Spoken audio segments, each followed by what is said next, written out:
తాకట్లో ఉన్న బంగారాన్ని విడిపించి ఆ రోజున మార్కెట్ ధర కట్టి మిగిలిన డబ్బును మీకు అందిస్తుంది కొమ్మూరి గోల్డ్. భారతి, చెట్టుకి గాజులు కట్టి దండం పెట్టుకోమా. గాజులా? ఎందుకు? ఆడదానికి సీమంత రోజున గాజులు తొడుగుతారు కదా, నువ్వు త్వరలో తల్లి కావాలని కోరుకుంటూ గాజులు కట్టు. నాకు అలాంటి మూఢనమ్మకాలు లేవు. అయినా నాకు తొందరే వచ్చింది. పెళ్ళై ఇన్నేళ్ళైనా మీకు పిల్లలు లేరు కదా, మీరు కట్టుకోండి.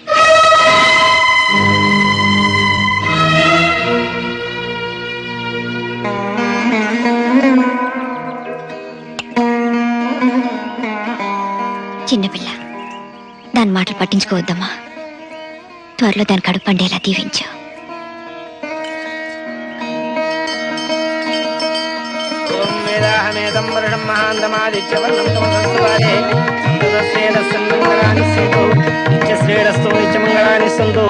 పరమేశ్వర దేవతాభ్యో నమః.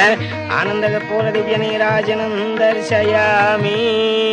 ఏ జన్మలో ఏ పాపం చేశానో గుళ్ళోకొచ్చి నీ దర్శనం చేసుకునే అదృష్టానికి 17 ఏళ్ల దూరం అయ్యాను. ఇంకొక ఏడాది పాటు నాకు ఈ శిక్ష తప్పదు. స్వామి, నా కొడుకు చేసిన తప్పులన్నీ క్షమించి వారికి మంచి బుద్ధిని ప్రసాదించు. ఇంతకంటే నిన్నేవి కోరుకోను.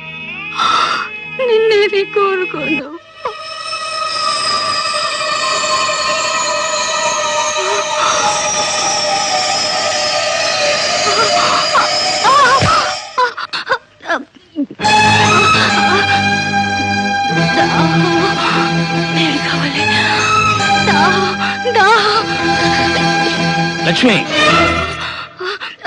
నీళ్ళు కావాలి.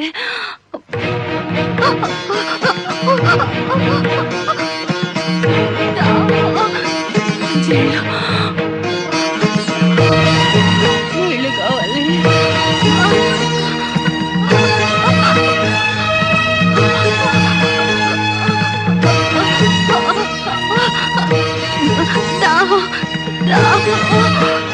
మంచి నీళ్ళు.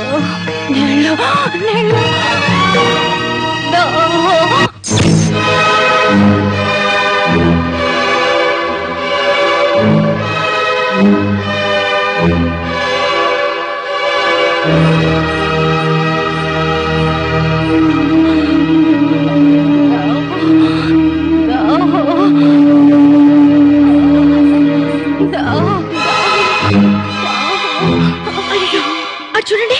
ఆగండమ్మా, వాళ్ళ కుటుంబాన్ని గ్రామం నుంచి బహిష్కరించారు. ఎవరు వాళ్ళకి సాయం చేయకూడదు. అర్థం లేకుండా అవే కట్టుబాట్లండి.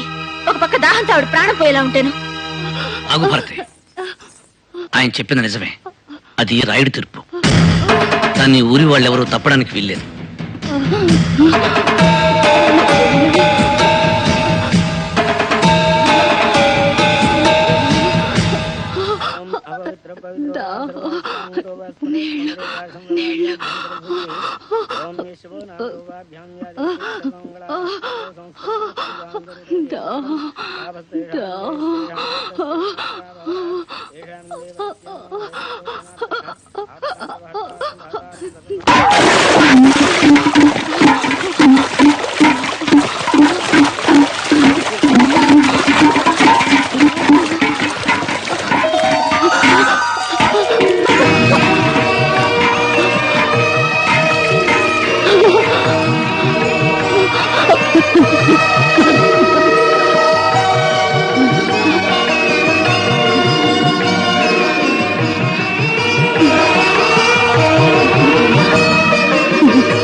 అయ్యా, మా మనవరాలకు సంబంధం కుదిరేలా ఉంది. మీరు అనుమతిస్తే రేపు బందర్ దాకా వెళ్ళొస్తాను. అలాగే. అమ్మాయి, కాసిన మంచినీళ్ళు పట్టరా. నిన్నేనమ్మాయి, మంచినీళ్ళు పట్టరా. అమ్మాయా? అమ్మాయి ఏమిటి? నాకు పేరుందిగా. అయినా మీకు సేవలు చేయడానికి నేనేమైనా ఇంట్లో పని మనిషి అనుకున్నారా? నేను చిటికేస్తే 100 మంది క్యూలో నిలబడి నాకు సేవలు చేస్తాను. నేను ఇంటర్నేషనల్ సిమెంట్ ఫ్యాక్టరీ యజమాని కూతుర్ని. ఆయన కోట్లాస్తికి ఏకైక వారసురాల్ని. ఆఫ్టర్ ఆల్ మీకు నేను మంచినీళ్ళు తెచ్చివ్వాలా? వయసు రాగానే సరిపోదండి, ఎవరితో ఎలా మాట్లాడాలో కూడా తెలుసుండాలి. Mind it, mind it, mind it, mind it.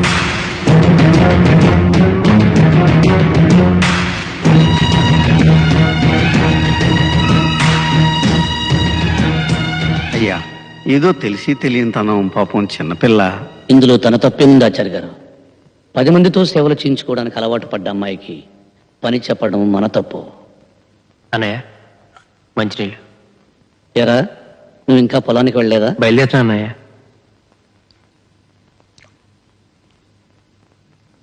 సరే, తొందరగా వెళ్ళి దగ్గరుండి కలుపు తీయించు. అలాగే అన్నయ్య. చాలా బాగా చెప్పారు, చాలా బాగా చెప్పారు. చాలా సంతలో పుచ్చంకాయలు అమ్ముకునే సన్నాసిలో ఉండేవాడివి సడన్ గా ఈ సెటప్ గెటప్ మార్చావేంట్రా? ఈ గెటప్ లో ఎలా ఉన్నాను? ఎలా ఉన్నావా? సూడి గేదెకి సూట్ వేసినట్టున్నారు సునక. Joke joke. అసలు వీళ్ళెవరు? ఏం జరుగుతుంది ఇక్కడ? వీళ్ళు పెళ్లి చూపులకు వచ్చారు. ఐసి ఆ, పెళ్లి చూపులు పెళ్లి కూతురింట్లో జరగాలి కదా. జస్ట్ ఫర్ చేంజ్ ఇలా అరేంజ్ చేశాను. నేను చెప్పలా, నాకు ఒక యంగ్ బ్యూటిఫుల్ సన్ ఉన్నాడనే. ఇదే I'm Dhanush, son of this Purush. నమస్కారం అండి. నమస్కారం అండి. నమస్కారం. పెళ్లి కూతురు ఫోటోగ్రాఫ్ ఏమైనా తీసుకొచ్చారా? ఫోటో తీసుకురాలేదు బాబు, కానీ అమ్మాయి మాత్రం మహాలక్ష్మిలా ఉంటుంది. అబ్బాయి వచ్చే వరకు ఆగుదామన్నారు. అబ్బాయి ఎలాగ వచ్చేసాడుగా, ఇంకా ఆలస్యం దానికి వెంటనే ముహూర్తాలు పెట్టించేద్దాం. ఏమంటారు మీరు? నేనేమంటాను, సరే అంటాను. అసలేంటా ఇది? అమ్మాయిని నేను చూడకుండా మీలో మీరే సరే అనుకుని నాకే అభ్యంతరం లేదంటారండి? I don't want this. I want to see the girl before marriage, that's all. నువ్వెందుకు బాబు చూడటం? అమ్మాయిని చేసుకోబోయేవాడు చూశాడుగా. ఏంటి బాబు అన్న? ఇంకోసారి అన్న. చేసుకోబోయేవాడు చూశాడుగా. ఐసి అంటే వీడు పెళ్లి కొడుకు అన్నమాట. అవును బాబు. వీడికి నువ్వు పిల్లనిస్తున్నావు అన్నమాట. కదలకండి బాబు, అందరు అలాగే కూర్చోండి అమ్మా. ఎవ్వరు కదలద్దు. ఫోటోగ్రాఫ్ కోసం కూర్చోవాలి. ఈ ఏరియాలో కనబడ్డారంటే నరకేస్తాను మిమ్మల్ని. ఎడిడు ఇక్కడ దాక్కున్నారో పందినా తండ్రి. ఏరా ముసల్లెక్క, ఈ వయసులో నీకు పెళ్లి కావాలరా? నువ్వు అయిపోయావు. కన్న తండ్రి చెప్తే పాపంరా. అవునరా, కన్న తండ్రిని చెబితే పాపంరా, నీలాంటి పందిని చెబితే పుణ్యంరా. చంపుకోమై సన్. కానీ నన్ను చంపే ముందు ఒక్కటి గుర్తుంచుకో, నువ్వు నన్ను చంపితే నీ కన్న తల్లి ఎవరన్న రహస్యం నాతో పాటే చచ్చిపోతుంది. సెంటిమెంట్ తో ఒక ఆయింట్మెంట్ రాస్తున్నావు కదరా. ఆగిపోయావేమై సన్. నన్ను చంపుకో.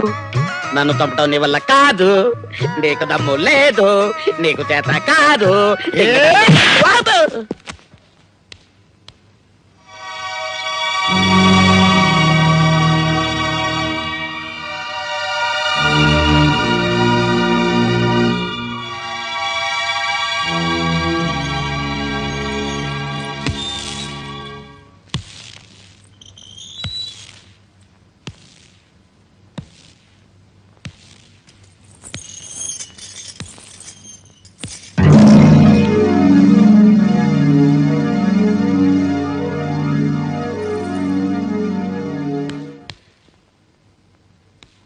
మీరు వెళ్ళండి అన్నయ్య, నేను బయట పారేస్తాను. ఆచార్య గారు, అయ్యా, రామయ్య కూతురు పెళ్లికి నగలు చేయించమన్నాను. ఆ పని ఎంతవరకు వచ్చింది? తయారైపోయాయండి, రేపు ఉదయాన్నే పంపిస్తా అన్నాడు. ఆడదానికి ఉండాల్సింది ధనం దర్పం కాదు, వినయం విధేయత. ఏమిటా డొంక తిరుగుడు మాటలు? చెప్పాల్సిందేదో సూటిగా చెప్పు. డొంక తిరుగుడు కాదు, సూటిగానే చెప్తున్నాను. ఆడదానిలా ప్రవర్తిస్తే మర్యాదగా ఉంటుంది.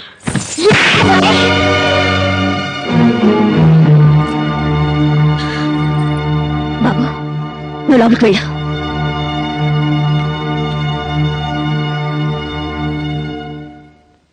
ఇంత గొప్ప కుటుంబానికి కోడలు వయ్యుండి సభ్యత సంస్కారం లేకుండా మగాడి మీద చేయి చేసుకుంటావా? కనీసం పనివాళ్ళు ఉన్నారని ఇంగిత జ్ఞానం కూడా లేకుండా పోయిందా నీకు? తప్పుడు మాట అంటే చెంప పగలగొట్టాను తప్ప. అయినా నువ్వెవరు నాకు అడ్వైస్ చేయడానికి? నాకు అత్తగారివా? కోడలిగా ఈ ఇంట్లో దీపం పెట్టడానికి నువ్వెలా వచ్చావో నేను అలాగే వచ్చాను. దీపం పెట్టడం అంటే నూనె పోసి వత్తి వేసి వెలిగించడం కాదే. పోయే వరకు మనం బ్రతకాల్సిన ఈ ఇంటి పరువు మర్యాద కాపాడమేనే దీపం పెట్టడం అంటే. నువ్వు చెప్తే తెలుసుకోవాల్సిన స్థితిలో నేనేం లేను. నేను నీకంటే ఎక్కువ చదువుకున్న దాన్ని, నాగరికత తెలిసిన దాన్ని. నాగరికత అంటే అర్థం పెద్దవాళ్ళని గౌరవించకపోవడం, మగాన్ని చేయి చేసుకోవాలనుకుంటున్నావా? కాదే. పట్టు చీర కట్టినా పాత చీర కట్టినా ఎదుటి వాళ్ళు చేతులెత్తి నమస్కరించేలా ఉండటమేనే నాగరికత అంటే. చూడు, ఇంకా ఆర్గ్యుమెంట్స్ అనవసరం. నీతో నీతులు చెప్పించుకునే అవసరం గాని అడ్డమైన వాళ్ళ ముందు తలంచి బ్రతకాల్సిన కర్మ గానీ నాకు లేదు. నిన్ను తల వంచుకుని బ్రతకమండం లేదు. నిన్ను కట్టుకున్నవాడు తల దించుకునేలా ప్రవర్తించొద్దంటున్నాను. నువ్వు వాడిని కొట్టావు, వాడిని తిరుగు కొట్టుంటే నీ పరువేమయ్యేది? ఈ కుటుంబ ప్రతిష్ట ఏమయ్యేది? ఆడపిల్ల పుట్టింట్లో ఎంత గారాబంగా పెరిగినా అత్తవారింట్లో అణుకువతో బాధ్యతతో ప్రవర్తించాలి. అది తనకి అందం, ఆ కుటుంబానికి గౌరవం. గుర్తుంచు.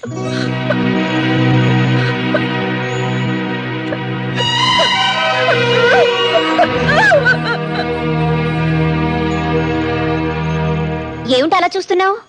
మీ ఆవిడ ఏడుస్తూ వెళ్ళిందనా? వంట రాదని ఇంకా ఎన్నాళ్ళు తప్పించుకుంటావు? త్వరగా నేర్చుకొని కాస్త గట్టిగా గసిరాను. ఏ మీ ఆవిడ నేనేం అనకూడదా? ఆ హక్కు నీకు తప్ప ఇంకెవరికి వదినా? ఇలాంటి దేవతకే కోపం వచ్చిందంటే అది చేసిన తప్పు చిన్నదై ఉండదు. నన్ను క్షమించు. అవే మాటలు రాజా. అవునదినా, అది నాలో సగం కదా, దాని తప్పులో కూడా నాకు సగభాగం ఉంటుంది.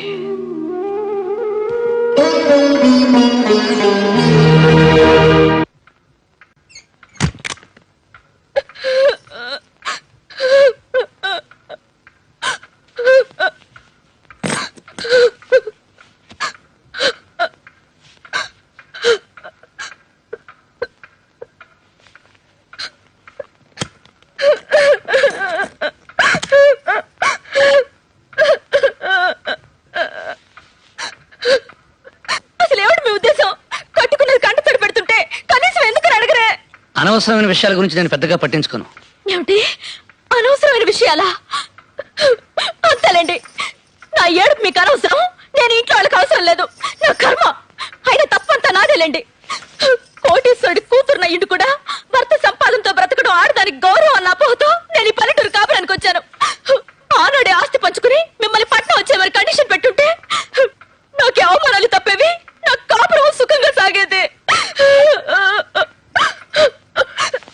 మీరేమనుకుంటున్నారు అసలు? ఇందాక నుంచి నేను పిచ్చిదాల్లా వాగుతుంటే పట్టించుకోరేంటి? నువ్వే అన్నావుగా పిచ్చివాగుడని. అయినా బల్లి పడితే పంచాంగం చూస్తారు గాని కప్పర్పులు ఎవరు పట్టించుకోరు. ఓహో, నా మాటలు మీకు కప్పరిపులా ఉన్నాయన్నమాట. చూడండి, కప్పరిస్తే వర్షం కురుస్తుంది. అది చిలికి చిలికి గాలివాన కావచ్చు, తుఫానుగా కూడా మారచ్చు. గుర్తుంచుకోండి. గాలివాన్ వచ్చినా తుఫాన్ వచ్చినా నష్టపోయేది నువ్వే. ఇక పడుకో.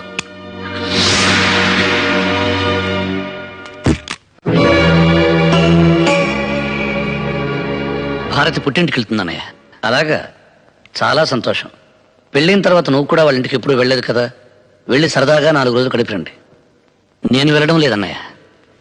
అదేంట్రా, అమ్మాయిని ఒంటరిగా ఎలా పంపిస్తావు? ఇక్కడ పనులు ఎప్పుడూ ఉండేవిగా, ఇద్దరు వెళ్ళండి. అది కాదన్నయ్య, తనకి తిరిగొచ్చే ఉద్దేశం ఉంటే వెళ్ళి వదిలి రావచ్చు, కానీ తను ఇంకెక్కడికి రానంటుంది. రాజా, అర్థం లేకుండా ఏమిట్రా మాటలు? పెళ్ళి 4 నెలలు కూడా కాలేదు, భార్యను పుట్టింటికి పంపించేస్తావా? ఈ ఊరందరికీ మంచి చెడు చెప్పే కుటుంబం రామంది. ఈ విషయం 10 మందికి తెలిస్తే ఏమనుకుంటారో ఆలోచించావా? మీకు మాటా వస్తే 4 గోళ్ల మధ్య మీలో మీరు సర్దుకుపోవాలి గాని అది మా దాకా రాకూడదు. ఒక్క విషయం గుర్తుపెట్టుకోరా, నారు నాటితే వరి పెరుగుతుంది, మాట జారితే గొడవ పెరుగుతుంది. కానీ ఏం నాటకుండానే గడ్డి పెరుగుతుంది. తను పట్నంలో పెరిగిన పిల్ల, మన పద్ధతులు కొన్ని తెలిసుండకపోవచ్చు. అలాంటప్పుడు తనకి వివరించి చెప్పవలసిన బాధ్యత మంది. అర్థం చేసుకునే వాళ్ళకి చెప్పొచ్చు అన్నయ్య, అర్థం చేసుకునే వాళ్ళకి ఏం చెప్పినా ప్రయోజనం ఉండదు. అందుకే పంపించేద్దామని నిర్ణయించుకున్నాను. నిర్ణయం తీసేసుకున్నామన్నమాట. అది కాదన్నయ్య రాజా, అసలు భార్య అంటే ఏమిటో, ఆవిడ విలువేంటో తెలిసిన వాడివైతే అంత తేలిగ్గా ఆ నిర్ణయం తీసుకునేవాడివి కాదు. మనకేదైనా జరిగితే తల్లి ఏడవడం, తల్లికి ఏమైనా జరిగితే మనం బాధపడడంలో ఆశ్చర్యం లేదురా. ఎందుకంటే ఒకే రక్తం పంచుకు పుట్టినవాడం కాబట్టి ఆ బంధం బాధ ఉంటాయి. కానీ ఎక్కడో పుట్టి ఎక్కడో పెరిగి పెళ్లి అనే 2 అక్షరాలతో మన ఇంట్లోకి అడుగుపెట్టి సర్వం మనకు అర్పించి సర్వస్వం మనమే అనుకుని మనకేదైనా జరిగితే విలవిల్లాడిపోతుంది. అదేరా భార్య అంటే. కంప్యూటర్ కాలంలో కూడా కట్టిన తాళికి ఇంకా విలువ ఉందంటే ఆ గొప్పతనం కట్టిన వాడిది కాదురా, కట్టించుకున్న ఆమెది. ఎందుకంటే ఆ పసుపు తాడుతో నువ్వు వేసిన 3 ముళ్ళకి తన జీవితాంతం కట్టుబడి ఉంటుంది కాబట్టి. భార్య అంటే నిప్పు లాంటిది. దాని విలువ తెలిసి మసలుకుంటే దీపమై జీవితాంతం వెలుగునిస్తుంది. అశ్రద్ధ చేసిన రోజున అగ్నిజ్వాలై నిన్ను నీ కుటుంబాన్ని కూడా దహిస్తుంది. అంత శక్తి కలదరా భార్య అంటే. నన్ను క్షమించన్నయ్యా. ఆచార్య గారు, అయ్యా మొత్తం దస్తావేజులు పట్టండి. అలాగేనండి. అమ్మా భారతి, బయట ఎన్నో సమస్యలతో సతమతమై ఇంటికొచ్చిన భర్తకి భార్య సేద తీర్చాలి గాని సమస్య కాకూడదు. ఎండలో తిరిగొచ్చిన భర్తకు భార్య చల్లటి నీడవ్వాలి గాని వేడిసెగ కాకూడదు. అదేనమ్మా భార్య అంటే. ఆకలిలో అమ్మగా, అనురాగంలో చెల్లిగా, అభిమానంలో తమ్ముడిగా, ఆవేశంలో స్నేహితుడిగా వెనకుండి ముందుకు నడిపించేదనమ్మా భార్య. అయ్యా ఇవిగోనండి పత్రాలు.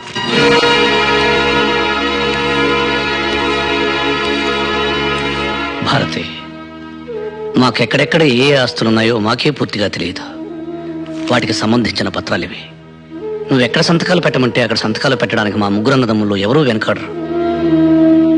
లక్ష్మి, ఆ తాళాలు ఎలా ఇవ్వు. ఈ రోజు నుంచి ఈ ఇంటి బాధ్యత మొత్తం నీకు అప్పగిస్తున్నానమ్మా. కానీ నా ఒక్క కోరిక మాత్రం మన్నించమ్మా. కనీసం నా కంఠంలో ప్రాణం ఉన్నంత వరకైనా మా అన్నదమ్ముల్ని వేరు చేయాలనే ఆలోచన నీ కలలో కూడా రానివ్వకమ్మా. భారతి, భార్యాభర్తల సంబంధం గురించి, కుటుంబ సభ్యుల అనుబంధం గురించి ఓ ఇంగ్లీష్ కవి ఏమన్నాడో తెలుసా? The relationship between 2 persons of a family must be like a fish and water, but it should not be like a fish and a fissure man. ఎప్పుడు చిన్నప్పుడు చదువుకున్న చదువు నీకు ఇంగ్లీష్లో చెబితే అర్థమవుతుందని చెప్పాను. గ్రామర్ తప్పునుంటే మన్నించు, అసలు అర్థమే తప్పనుకుంటే క్షమించు.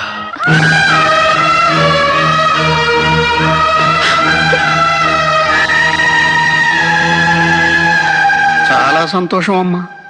ఈరోజు మీ కారణంగా నా జీవితంలో ఎప్పటికీ చూడలేననుకున్నది ఒకటి చూశాను, వినలేననుకున్నది ఒకటి విన్నాను.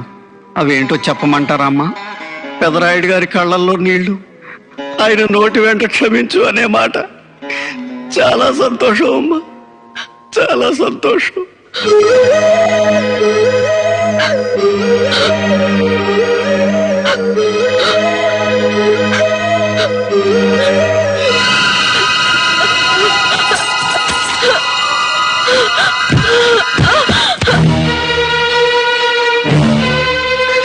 అమ్మ భారతి, భారతి, భారతి, రవి నీ పట్ల. భారతి, భారతి, భారతి, అమ్మా, అమ్మ భారతి, భారతి. భారతి. ఎవ్వరూ కంగారు పడవలసిన అవసరం ఏమీ లేదండి. అమ్మాయి గారు తల్లి కాబోతున్నారు. మళ్ళీ ఇంట్లో పాపారాయుడు గారు పుట్టబోతున్నారు.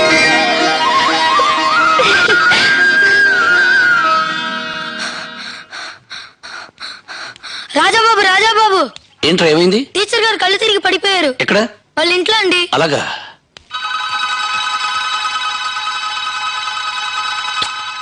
ఏమండి ఏమండి, ఆ రాజాబాబు మళ్ళీ టీచర్ ఇంట్లో దొరుకుతున్నాడు. చా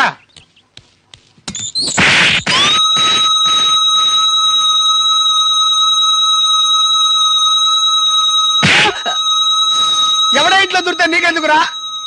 ఆల్రెడీ ఈ బైక్ అవుట్, ఇంకా రీసౌండ్ తగ్గలేదు. ఉన్న ఈ బైక్ కూడా పోగొట్టుకోమంటావా? నేనేం చూడలేదు, నాకేం తెలీదు, నాకేం తెలీదు బాబు, నేనేం చూడలేదండి, నాకేం తెలీదు బాబు, నాకేం తెలీదు, నాకేం తెలీదు.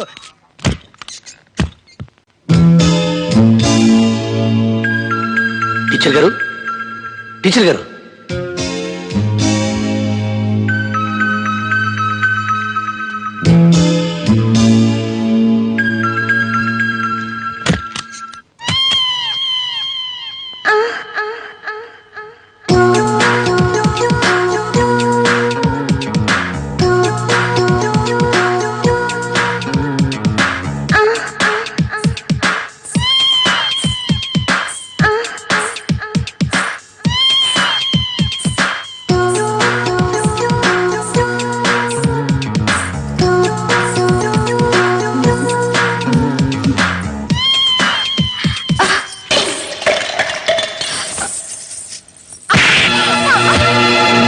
పిచ్చి వేషాలు వేసామంటే చీరేస్తాను.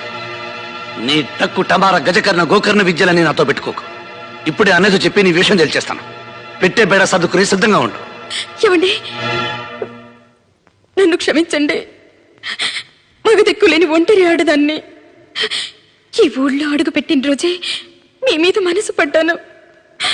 మీలాంటి ఉత్తముడికి భార్యని అర్హత నాకెట్టూ లేదు. కనీసం మీ మనిషిగా మీ నీడలో బతకాలని ఆశపడ్డాను. ఆ తాపత్రయంతో అతిగా ప్రవర్తించి మిమ్మల్ని నొప్పించాను. అర్థం చేసుకోండి please.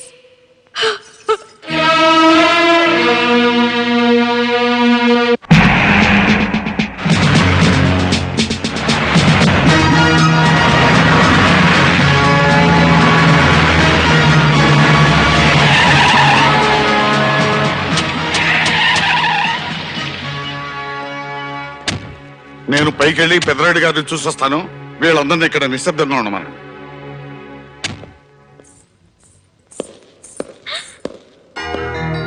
Hi daddy. Hi baby. Daddy బాగున్నారా? బాగున్నానమ్మా. అందరూ ఎలా ఉన్నారు?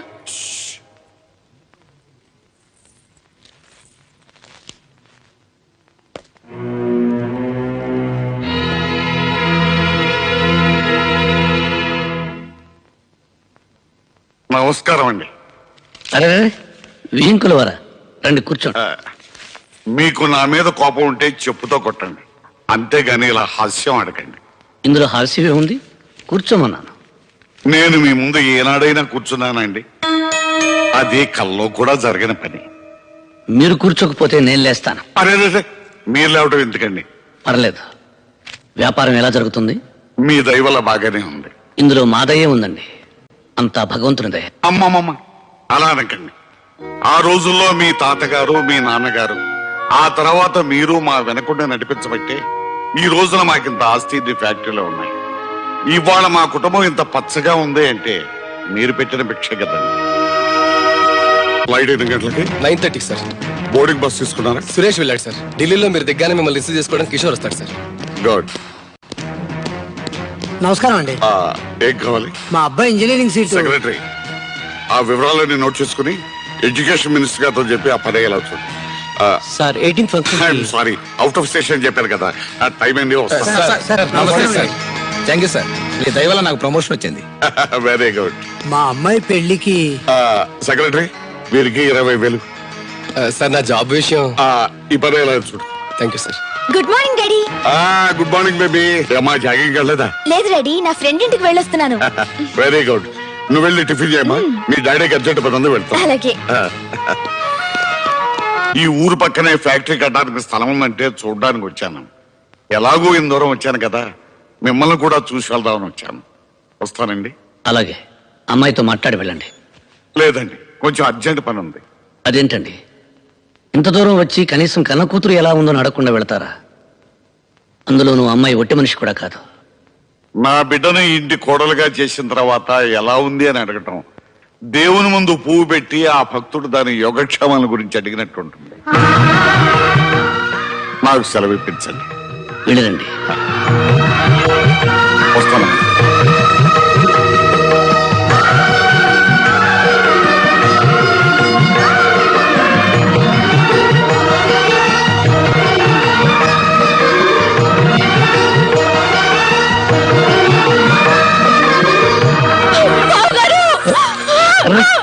ఏమిటమ్మా ఇది? నన్ను క్షమించండి బావగారు, నన్ను క్షమించండి. అవివేకంతో చాలా పొరపాట్లు చేశాను. నన్ను క్షమించాలని ఒక్క మాట చెప్పండి బావగారు. అహంకారంతో మిమ్మల్ని అనరాని మాట్లాడినాను. మిడిమిడి జ్ఞానంతో మిమ్మల్ని అవమానించాను. నేను చేసిన తప్పుకి ప్రాయశ్చిత్తం లేదు. నన్ను క్షమించండి బావగారు. లేదు బావగారు, మీరు నన్ను క్షమించాలని చెప్తే తప్ప నా పాపానికి పరిహారం లేదు. మిమ్మల్ని అందరినీ ఎంతగానో క్షోభ పెట్టాను. మరిది గారిని కొట్టాను. మీ అందరి ముందు నిలబడే అర్హత కూడా లేని నేను మీ అందరితో చాలా అహంకారంగా ప్రవర్తించాను. నన్ను క్షమించండి అక్కయ్యా, నన్ను క్షమించండి. ఊరుకోమ్మా, నువ్వెవరురా? మా బిడ్డ కదా, ఊరుకోవాలి.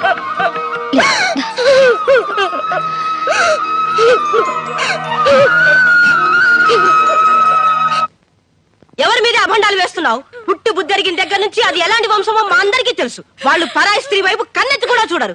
ఆ విషయం అప్పుడే పై చేసిన కన్నెపిల్ల దగ్గర నుంచి కాటికెళ్లే ముసలమ్మ వరకు తెలుసు. నువ్వు ఎక్కడి నుంచో వచ్చి వాళ్ళ మీద నిందలు వేస్తే ఇక్కడ ఎవరు నమ్మరు. అయ్యో నన్ను నమ్మండి, ప్రమాణ పూర్తిగా నేను చెప్పేదంతా నిజమే. ఆపై నీ నాటకాలు ఇంకొక మాట పెదరాడి గారి కుటుంబం గురించి మాట్లాడేవో నేను నాలుగు ఇచ్చేస్తాను. చేసిందంతా చేసి టీచరమ్మ మీరా? ఏంటమ్మా ఏమైంది? పెదరాయుడు గారి తమ్ముడు రాజా నన్ను చరిచాడు.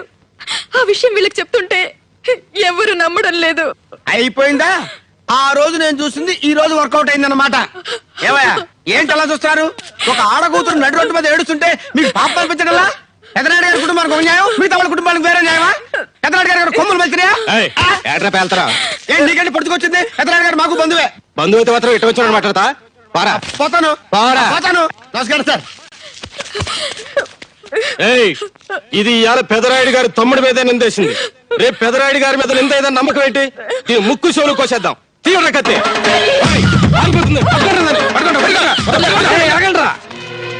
అందరూ జాగ్రత్తగా వినండి. ఈ విషయం ఎట్టి పరిస్థితుల్లోనూ పెదరాయుడు గారి దాకా వెళ్ళటానికి వీల్లేదు, గుర్తుంచుకోండి.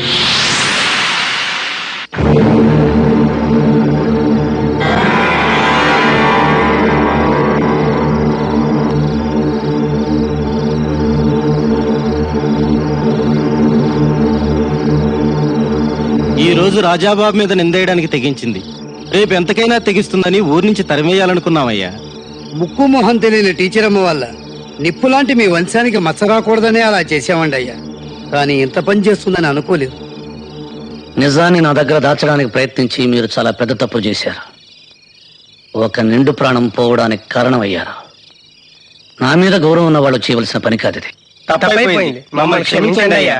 ఆచార్య గారు, అయ్యా తెల్లవారగానే పంచాయతీ